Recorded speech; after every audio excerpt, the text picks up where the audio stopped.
Hey, this is Matt from InvestiQuant. Today is Monday, June 14, 2021. On Friday, the markets gapped up, they sold off, and then rallied back into the close, and the S&P ended up with what is called a doji candlestick, where the open and the closing price are roughly the same. And in doing so, it did that at new highs. So it made a doji candlestick at a 52-week high. So that's something that we can test and discover. I'm going to be a little bit more relaxed with the definition, but I'm going to capture that idea here this morning, and we'll see what has happened following that type of pattern. I'm going to go ahead and set it up for all four instruments. The setup is based upon entering the market long at the open of regular trading hours, which is 9:30 a.m. Eastern Time. The exit is set to the close, which is 4:15 p.m. Eastern Time. Now, currently, we are trading higher in the overnight session, so I'm going to add that we are gapping up following that pattern. So gap up just means that the opening print is above the prior session close. If that was the change, you can come in here and change that on your own, but that's where we're at now, so that's where I'm going to go with.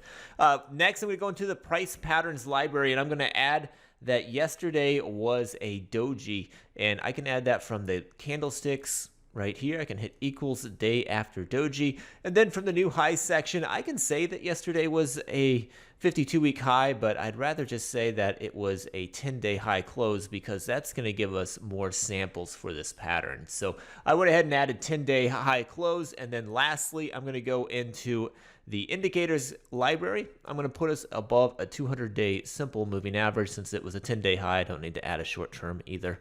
We'll just go with that, and now I can hit view results.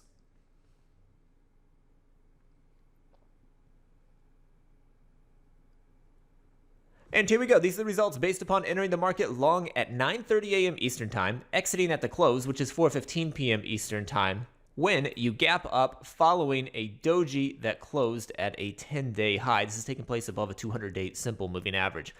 Now, historically, we've got 70 samples of this pattern dating back to 2003. For the NASDAQ, there's 64, 73 for the Dow, and 46 for the Russell. And if we look at the win rates on them, the win rates are telling us what percentage of these have closed above the opening print for the day. So for the S&P, just 34% have closed above the open, so pretty weak there.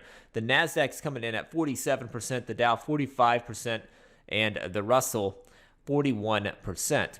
On the average win to average loss side, it looks like the average loss is a little bit larger than the average win for the S&P. That is also the case for the Russell. The Dow is more neutral. They're both fairly similar there, and the NASDAQ's the only one where the average win is larger than the average loss. So if you kind of put all of that together, it looks like, historically speaking, this pattern has been a little bit weaker for the session when you have a gap up following a 10-day high close that was a doji candlestick in a bull market. So hopefully you found that helpful. Good luck today. We'll see you next time.